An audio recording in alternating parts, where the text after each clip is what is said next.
जय हिंद दोस्तों, स्वागत है आप सभी का एक बार फिर से BK study corner YouTube channel पर। आइए मेरे भाई, सभी डीएलएड के स्टूडेंट के लिए लेकर आए हैं आपके जीके जीएस का क्लास। और पिछला क्लास था साइंस का। होमवर्क के रूप में आपसे पूछे थे कि प्रतिरोध का सूत्र क्या होता है, ये आपको बताना था ना। ऑप्शन भी आप सभी को दिखाई दे रहा होगा। तो कहिएगा सर, ओम के नियम के अनुसार आप सभी लोग पढ़े होंगे V बराबर होता है आई आर। पढ़े हैं? कहिएगा हाँ सर। तो आर को यदि हम इधर रखते हैं तो इधर क्या हो जाएगा? कहिएगा सर V बटे आई, यानी कि आर बराबर क्या हो गया? V बटे आई। देखिए यहाँ पर दे रखा है आर बराबर V बटे आई। कहिएगा सर बिल्कुल करेक्ट हो जाएगा ऑप्शन सी। कई सारे लोग इसमें सही आंसर किए हैं, ठीक है। जब आप लोग कमेंट कर रहे थे ना आंसर, तो हम आंसर देख रहे थे, लेकिन अभी जब जो कमेंट खोल रहे हैं, कमेंट वाला सेक्शन, उसमें नाम ही नहीं शो हो रहा है आप सभी का। पता नहीं वो जो है ना वाईटी स्टूडियो का कोई बग होगा, तो उस वजह से नाम शो नहीं हो रहा है। तो कोई दिक्कत नहीं है, सी जो भी लोग लगाए हैं आप बिल्कुल सही है मेरे भाई, ठीक ना। देखिएगा, कई सारे स्टूडेंट कह रहे हैं कि सर क्लास का नोटिफिकेशन नहीं आ रहा है। तो मेरे भाई आपको क्या करना है, सबसे पहले ये जो सब्सक्राइब वाला बटन दिख रहा है, जैसे नॉर्मली ये क्लास चल रहा है हमारा, तो जो सब्सक्राइब का बटन यहाँ पर दिख रहा है, इसको आपको सबसे पहले क्लिक कर लेना है। कई सारे स्टूडेंट सिर्फ इस प्रकार से क्लिक कर करके छोड़ देते हैं।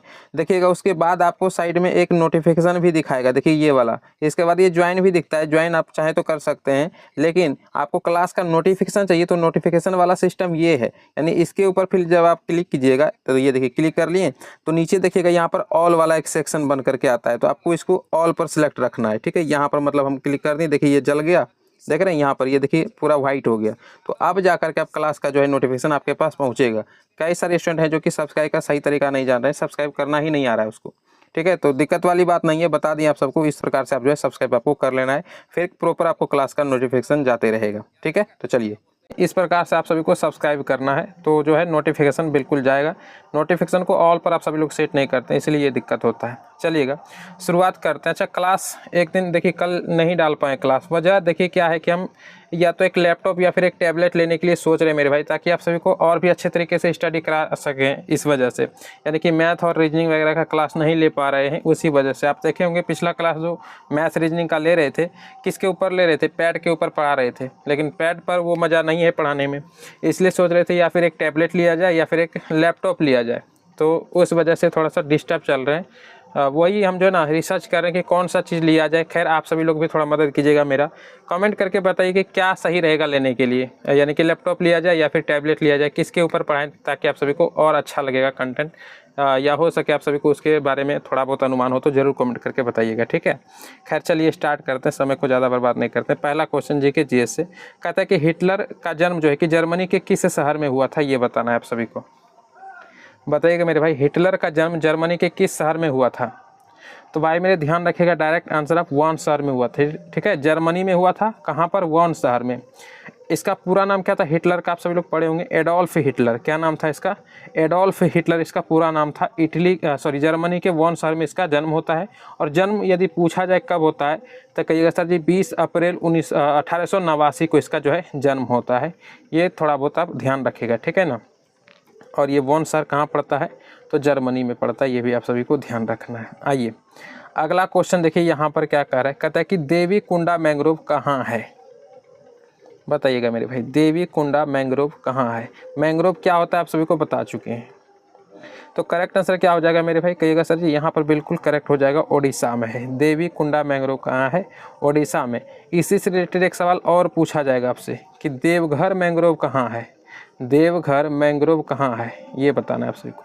तो ये है मेरे भाई कहाँ पर? महाराष्ट्र में, ठीक है। देवघर मैंग्रोव यदि पूछा जाए कहाँ पर है, तो महाराष्ट्र में है। लेकिन देवी कुंडा मैंग्रोव पूछा जाए तो ओडिशा में है, याद रखिएगा दोनों को।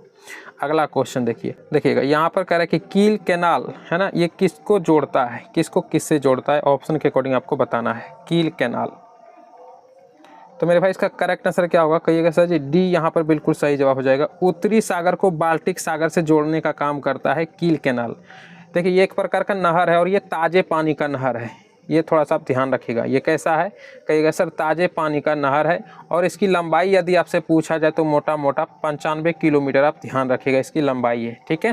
ताजे पानी की ये नहर है, 95 किलोमीटर इसकी लंबाई है। ये उत्तरी सागर को बाल्टिक सागर से जोड़ती है, ठीक। चलिए अगला क्वेश्चन देखिएगा, यहाँ पर क्या कह रहा है, कह रहा है कि भारत के राष्ट्रपति को निम्नलिखित कारणों से महाभियोग लगाकर उसे पद से हटाया जा सकता है, किस वजह से? देखिए भारत के राष्ट्रपति को निम्नलिखित में से किस कारणों से महाभियोग, एक तो पहले भारत के राष्ट्रपति को महाभियोग प्रक्रिया के द्वारा हटाया जाता है, और यह किस अनुच्छेद में लिखा हुआ है, ये यदि आप सभी से पूछा जाए तो कहिएगा सर जी अनुच्छेद 61 में लिखा हुआ है। किसमें मेरे बाबू? अनुच्छेद 61 में लिखा हुआ है। और कौन इसको हटा सकता है? तो भारत के संसद द्वारा इसको हटाया जा सकता है, भारत के संसद के द्वारा इसको हटाया जा सकता है। लेकिन किस वजह से हटाया जा सकता है, ये कह रहा है कि किन कारणों से हम उनको हटा सकते हैं। तो भाई मेरे ध्यान रखिएगा, करेक्ट आंसर कहिएगा सर जी ऑप्शन ए हो जाएगा, संविधान के उल्लंघन के मामले में उनको हटाया जा सकता है। ठीक है ना, तो करेक्ट आंसर ऑप्शन ए हो जाएगा, संविधान सर्वोपरि है। देखिएगा अगला क्वेश्चन यहाँ पर कह रहा है कि भारतीय संविधान बोल रहे हैं, भारतीय क्रांतिकारी कम्युनिस्ट पार्टी की स्थापना किसने की थी, बताइए। भारतीय क्रांतिकारी कम्युनिस्ट पार्टी की स्थापना किसने की थी? तो भाई मेरे करेक्ट आंसर कहिएगा सर, यहाँ पर सी हो जाएगा, सौम्येंद्र नाथ बोस, सौम्येंद्र नाथ बोस। ठीक है, देखिए कहीं कहीं पे आपको यही नाम सौम्येंद्र नाथ टैगोर मिलेगा, बोस के जगह पे टैगोर मिलेगा, तो एक ही नाम है। ठीक ना, बस ये सौम्येंद्र नाथ आप ध्यान रखिएगा। भारतीय क्रांतिकारी कम्युनिस्ट पार्टी की स्थापना सौम्येंद्र नाथ ने किया था, और डेट यदि पूछा जाए कब किया था तो कहिएगा सर जी 1934 में किया था। ठीक है, चलिए अगला क्वेश्चन समझिए, कहता है कि धमाल लोक नृत्य किससे संबंधित है, किस राज्य से? धमाल, ये वो मूवी नहीं है धमाल, ठीक है, ये धमाल लोक नृत्य है, किस से संबंधित है बताइए। तो कहिएगा सर जी धमाल जो है ये जम्मू और कश्मीर से संबंधित है। किससे? जम्मू कश्मीर से संबंधित है धमाल। ये एक प्रकार का क्या है, कहिएगा सर जी लोक नृत्य है। सवाल पूछा जाता है कि यह किस जनजातियों के द्वारा है ना ये मनाया जाता है या फिर नृत्य किया जाता है, तो भाई मेरे ध्यान रखिएगा रऊफ जनजाति, रऊफ जनजाति जो कि जम्मू कश्मीर में पाया जाता है ना, वहाँ पर निवास करता है, उसी के द्वारा किया जाने वाला ये एक नृत्य है धमाल, जम्मू कश्मीर से रिलेटेड है, ध्यान रखिएगा। ठीक है, चलिए अगला क्वेश्चन समझिए। देखिए यहाँ पर क्या कर रहा है, कहता है कि अकबर के नवरत्न के बारे में इनमें कौन सा सही ढंग से मेल नहीं खा रहा है। अकबर के नवरत्न के बारे में बताइए। तो यहाँ पर ये देखिए दे रखा है, क्या है आंसर बताइए। अबुल फजल वह अकबर के वजीर थे और अकबरनामा के लेखक थे। तो बिल्कुल मेरे भाई ध्यान रखिएगा, एक सवाल तो यही बहुत ज़्यादा पूछा जाता है एग्जाम में कि अकबरनामा के लेखक कौन है, अबुल फजल है, ध्यान रखिएगा। ठीक है, अकबरनामा के लेखक अबुल फजल, तो ये लाइन बिल्कुल सही है। राजा मान सिंह वह अकबर के वित्त मंत्री थे, कहिएगा सर जी यहीं पर गड़बड़ हो गया सर, राजा मान सिंह अकबर के वित्त मंत्री नहीं थे, अकबर के जो वित्त मंत्री थे वो थे कौन, कहिएगा सर जी पढ़े हैं राजा टोडरमल। कौन थे? राजा टोडरमल, ये थे अकबर के वित्त मंत्री। अच्छा, तो फिर राजा मान सिंह कौन था? तो ये सेनापति था। ठीक है, कौन था? सेनापति। तो फिर अगला तो सब सही है। अब्दुल रहीम खान खानिया एक कवि था, और मुल्ला दो प्याजा ये अकबर के सलाहकार थे। बिल्कुल यहाँ पर सारे ऑप्शन जो है करेक्ट हो जाएंगे। कौन सा मेल नहीं खा रहा है, तो कहिएगा सर जी ये वाला है ना, टोडरमल वित्त मंत्री थे, मान सिंह सेनापति थे, यहाँ पर मान सिंह को वित्त मंत्री कर दिया, इसलिए गलत हो जाएगा। तो करेक्ट आंसर कौन सा हो जाएगा, कहिएगा सर बी हो जाएगा। चलिए अगले क्वेश्चन पर आइए। देखिए यहाँ पर क्या कह रहा है, कहता है कि यंग इटली, एक सेकेंड रुकिएगा, हाँ, यंग इटली सोसाइटी की स्थापना किसने की थी बताइए। यंग इटली सोसाइटी की स्थापना कहिएगा सर जी ग्यूसेप मैजिनी ने किया। इसका पूरा नाम क्या है? ग्यूसेप मैजिनी, ग्यूसेप मैजिनी ने किया था यंग इटली सोसाइटी की स्थापना। अच्छा, ये क्यों जरूरी पड़ा था? तो मेरे भाई इसका उद्देश्य था, यंग इटली सोसाइटी की स्थापना करने का यही उद्देश्य था कि इटली का एकीकरण हो और इटली जो है स्वतंत्र राष्ट्र बने, है ना। तो मोटा मोटा ध्यान रखिएगा, इटली के एकीकरण या इटली का एकीकरण, है ना, एकीकरण के कारण। तो इटली के एकीकरण के लिए या फिर इटली के स्वतंत्रता स्थापित करने के लिए ये इसका उद्देश्य था। यह एक प्रकार का गुप्त क्रांतिकारी संगठन था। अच्छा, ये कब जो है इसकी स्थापना होती है, डेट कई बार पूछा जाता है, 1831 ईस्वी में, ध्यान रखिएगा। ठीक है, यंग इटली सोसाइटी की स्थापना 1831 में ग्यूसेप मैजिनी के द्वारा किया जाता है। आइए मेरे भाई अगला, अगर पूछा जाए जगह कौन सा है तो फ्रांस है। ठीक है, वहीं पर होता है इसका स्थापना। देखिएगा अगला क्वेश्चन, कहता है कि भारत के निम्नलिखित में से किस राज्य में दुनिया का एकमात्र तैरता हुआ पार्क स्थित है, बताइए। भारत के निम्नलिखित में से किस राज्य में दुनिया का एकमात्र तैरता हुआ पार्क, यानी कि पूरे विश्व का एकमात्र तैरता हुआ पार्क, कहिएगा सर जी मणिपुर में है। और नाम क्या है मेरे बाबू? तो आप लोग पढ़े होंगे, कहिएगा सर जी बहुत लंबा नाम है लेकिन अच्छा लगता है बोलने में ना, केबुल लामजाओ। क्या नाम है? Keibul Lamjao park, Keibul Lamjao park. ये दुनिया का एकमात्र तैरता हुआ पार्क है, यानी कि पानी पर ये तैरते रहता है। ये भारत में मणिपुर में स्थित है। नाम ध्यान रखिएगा, केबुल लामजाओ पार्क। चलिए मेरे भाई अगले क्वेश्चन पर आइए, इसको थोड़ा और छोटा कर लेते हैं। देखिए कह रहा है कि निम्नलिखित में से कौन सा अधिकार भारत के संविधान के अनुच्छेद 61 के अंतर्गत आता है, बताइए कौन सा अधिकार है जो कि भारत के अनुच्छेद 61 के अंतर्गत है। कहिएगा सर करेक्ट आंसर बी हो जाएगा, निजता का अधिकार। अच्छा, निजता के अधिकार को ही कहीं कहीं पे ऑप्शन में आपको मिलेगा प्राण एवं दैहिक स्वतंत्रता। क्या मिलेगा, कहिएगा सर जी प्राण या फिर या दैहिक, प्राण या दैहिक स्वतंत्रता, ये भी मिलता है, ध्यान रखिएगा, ठीक है। इसी को कहते हैं निजता का अधिकार, अपने प्राण या अपने देह को बचाने का अधिकार या निजता का अधिकार, इसी को कहा जाता है। अनुच्छेद 21 के अंतर्गत आता है, ध्यान रखिएगा, ठीक। आइए अगला क्वेश्चन देखिए, कह रहा है कि भारत में स्थानीय स्वशासन का जनक किसे माना जाता है। मेरे ख्याल से ये आपका PYQ क्वेश्चन है, ये पूछा गया है आपके बिहार DLED के एग्जाम में। भारत में स्थानीय स्वशासन का जनक किसे माना जाता है, इसको याद रखिएगा, ठीक है। वैसे तो सारे याद रखना है आपको, ये भी याद रखिएगा, लॉर्ड रिपन हो जाएगा करेक्ट आंसर। भारत में स्थानीय स्वशासन का जनक कहा जाता है लॉर्ड रिपन को, ठीक है। चलिए अगला क्वेश्चन कहता है मीन कैंप पुस्तक किसकी रचना है, बताइए तो। ये भी आपका प्रीवियस ईयर वाला क्वेश्चन है, ये भी आपका प्रीवियस ईयर वाला, बीच बीच में प्रीवियस ईयर देते रहते हैं। लास्ट में आप सभी को प्रीवियस ईयर कराएंगे भी, ठीक ना। जब अभी देखिए प्रीवियस ईयर कराने का हमें इसलिए जरूरी नहीं लगता कि हो सकता है आप भूल भी जाएं, है ना। तो इसलिए एग्ज़ाम से देखेंगे कि एग्ज़ाम डेट फाइनली आ गया है तो उसके 10 दिन 15 दिन या फिर ये कहें कि 1 महीने पहले ही उसको कराना शुरू कर देंगे। जितना भी अभी तक प्रीवियस ईयर वाला जितना भी हुआ है DLED का एग्ज़ाम सारा एक एक करके क्लियर करा देंगे आप सभी को, है ना। तो एग्ज़ाम के टाइम उसको करेंगे तो आपको याद भी रह जाएगा। कई सारे क्वेश्चन जो है प्रीवियस ईयर से ही उठाकर डायरेक्ट पूछ लिया जाता है, तो बताइए, या फिर उसी से रिलेटेड भी पूछ लिया जाता है। देखिए यहाँ पर कह रहा है कि मीन कैंप पुस्तक किसकी रचना है, तो कहिएगा सर मीन कैंप जो पुस्तक है इसकी रचना है हिटलर। हिटलर कौन, कहिएगा सर जी एडोल्फ हिटलर, हाँ वही एडोल्फ हिटलर जो अभी आप ऊपर में पढ़ रहे थे इसके बारे में ना, एडोल्फ हिटलर। मीन कैंप इसकी आत्मकथा है, नाम रखा है पुस्तक का क्या, मीन कैंप, इसमें इसकी आत्मकथा के बारे में लिखा हुआ है।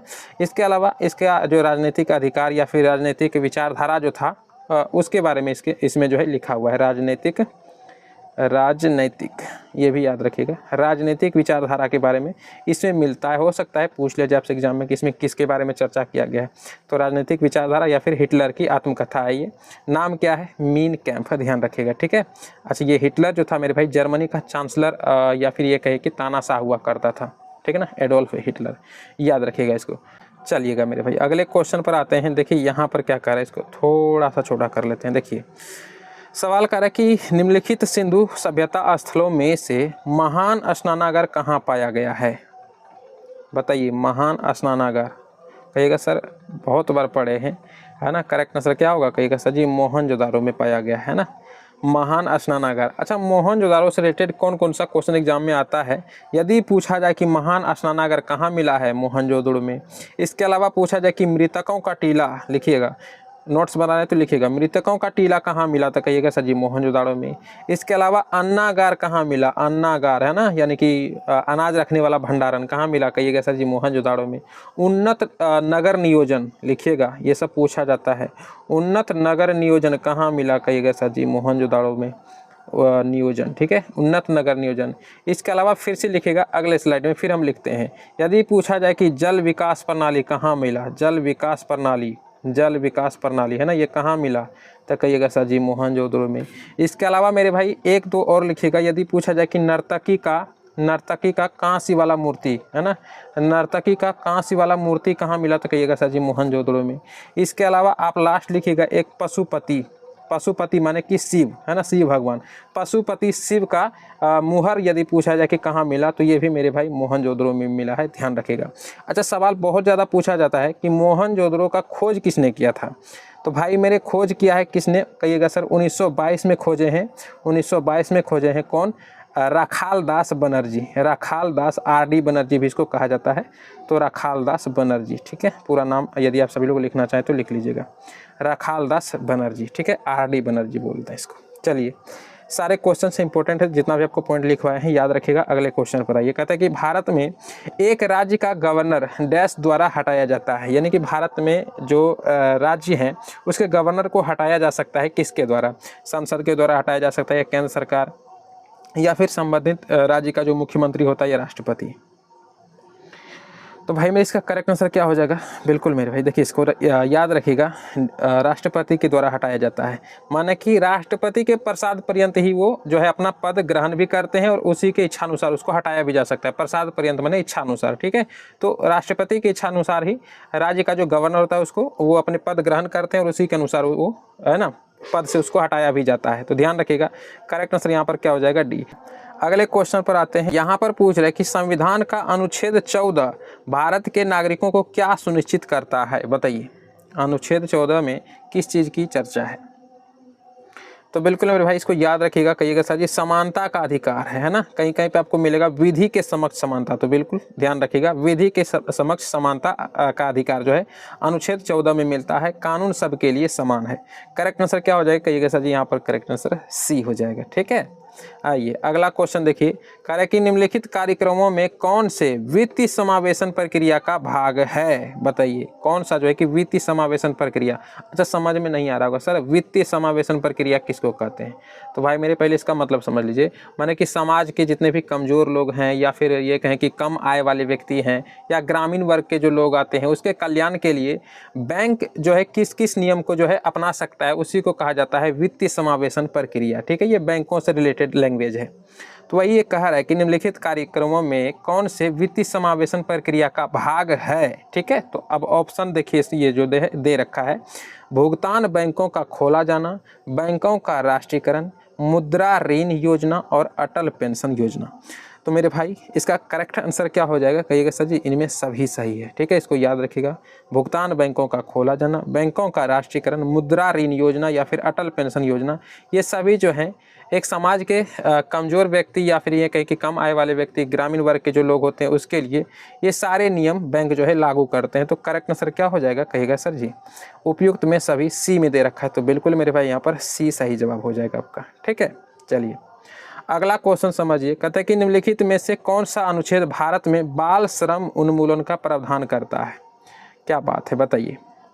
बाल श्रम उन्मूलन, तो भाई मैं इसको याद रखिएगा, करेक्ट आंसर डी हो जाएगा। अनुच्छेद 24 में लिखा हुआ है कि बाल श्रम यानी कि बच्चों को काम करने का जो है कि मना किया गया है ना, तो उसी को कहा जाता है उन्मूलन। तो किस अनुच्छेद में है बाल श्रम उन्मूलन का प्रावधान? कहिएगा सर जी अनुच्छेद 24 में है, ध्यान रखिएगा। चलिए देखिएगा यहाँ पर पूछ रहा है कि हुंडरू जलप्रपात किस नदी पर स्थित है? हुंडरू जलप्रपात बहुत अच्छा क्वेश्चन है मेरे भाई आपके एग्जाम के दृष्टिकोण से। कहेगा सर जी हुंडरू जलप्रपात है क्या? मेरे भाई ये एक प्रकार का झरना है, ठीक है। कहाँ पर पड़ता है ये झारखंड में छोटा, अगर पठार का नाम पूछ ले तो पहले राज्य लिखिएगा, झारखंड में छोटा नागपुर का पठार, ठीक है। कहाँ पर? तो ये भी लिख लीजिए आप, छोटा नागपुर। छोटा नागपुर के पठार के अंतर्गत ये आते हैं और रांची में ये स्थित है। झारखंड के रांची में ये स्थित एक झरना है, ठीक है। हुंडरू जलप्रपात क्या है? एक झरना है, ध्यान रखिएगा। अच्छा इसमें जो पानी गिरता है ऊपर से ये कितने किलोमीटर ऊंचाई से गिरता है? सॉरी कितने मीटर की ऊंचाई से गिरता है? कहिएगा सर जी 98 मीटर की ऊंचाई से, किलोमीटर नहीं है, 98 मीटर की ऊंचाई से गिरता है। ये आप ध्यान रख करके चलिएगा, ठीक है ना। तो किस नदी पर यह बना हुआ है? तो कहिएगा सर स्वर्णरेखा नदी पर बना हुआ है। ये नदियों के नाम आप ध्यान रखिएगा, ठीक है। स्वर्णरेखा नदी पर ये बना हुआ है। तो करेक्ट आंसर क्या हो जाएगा? कहिएगा सर जी यहाँ पर ऑप्शन के अकॉर्डिंग ऑप्शन ए बिल्कुल सही जवाब हो जाएगा, ठीक। चलिए आइए अगला क्वेश्चन देख लीजिए। देखिएगा यहाँ पर पूछ रहा है कि भारतीय संविधान के किस भाग में मौलिक अधिकार का वर्णन है? अच्छा अधिकार के बारे में बोल रहा है, मौलिक अधिकार का वर्णन बताइएगा भारतीय संविधान के किस भाग में है? कहिएगा सर करेक्ट आंसर यहाँ पर हो जाएगा ऑप्शन सी, भाग 3 के अंतर्गत है मौलिक अधिकार का वर्णन। अच्छा कौन से अनुच्छेद के अंतर्गत आता है? तो ध्यान रखिएगा 12 से 35 के अंतर्गत। लेकिन वहीं यदि पूछा जाए कि मौलिक कर्तव्य का जो है वर्णन भारतीय संविधान के किस भाग में है ना, कर्तव्य के बारे में यदि पूछा जाए तो कहिएगा सर जी भाग 4 के क के अंतर्गत आता है। लेकिन किस अनुच्छेद के अंतर्गत कहा जाए तो 51 के क, ये भी ध्यान रखिएगा, ठीक है। 51 के क के अंतर्गत आता है। दोनों पॉइंट को आप ध्यान रख करके चलिएगा, है ना। करेक्ट आंसर यहाँ पर सी हो जाएगा। चलिए अगले क्वेश्चन पर आइए। कहता है कि दाची ग्राम जो जम्मू कश्मीर में स्थित है ये क्या है? बहुत अच्छा ये आपका PYQ क्वेश्चन है मेरे भाई, है ना। बताइएगा दाची ग्राम जो जम्मू कश्मीर में स्थित है ये है क्या? देखिए इसका करेक्ट आंसर हो जाएगा, कहिएगा सर जी दाची ग्राम जो है ये एक प्रकार का राष्ट्रीय उद्यान है। क्या है? राष्ट्रीय उद्यान है दाची ग्राम। अच्छा, दाचीग्राम जो राष्ट्रीय उद्यान है मेरे भाई, इसको राष्ट्रीय उद्यान घोषित कब किया गया? डेट कई बार पूछा जाता है, तो ध्यान रखिएगा 1981 में इसको घोषित किया गया दाचीग्राम राष्ट्रीय उद्यान। यह एकमात्र राष्ट्रीय उद्यान है मेरे भाई जहाँ की कश्मीरी बारहसिंगा पाया जाता है। यदि आपसे सवाल पूछा जाए कि पूरे दुनिया में या फिर पूरे भारत में छोड़िए, पूरे दुनिया में यदि कहें ना कि पूरे दुनिया में कौन सा ऐसा राष्ट्रीय उद्यान या फिर कौन सा ऐसा जगह है जहाँ पर कि कश्मीरी बारहसिंगा पाया जाता है, तो एकमात्र जो है कि हमारे देश में ये जो है ना दाचीग्राम राष्ट्रीय उद्यान जो कि जम्मू कश्मीर में स्थित है, इसी में पाया जाता है कश्मीरी बारहसिंगा। तो लिख लीजिए ये भी है ना, कश्मीरी बारहसिंगा एक प्रकार का ये जानवर है, बारहसिंगा। ठीक है, ध्यान रखिएगा। तो चलिएगा, अच्छा लास्ट में आप सभी से होमवर्क के रूप में इसका जवाब कमेंट में बता करके जाइएगा। पूछ रहा है कि दक्षिण भारत की सबसे ऊंची चोटी कौन सी है? बताइएगा, आप सभी को करा चुके हैं ये सवाल। अनाईमुड़ी है या डोडा बेटा है या फिर महेंद्रगिरी है या धूपगढ़ है? अच्छा, इसका ना लंबाई के साथ आप ऊंचाई के साथ आपको जो है कमेंट करके बताना है। मिलता है आपसे नेक्स्ट क्लास में, तब तक के लिए जय हिंद।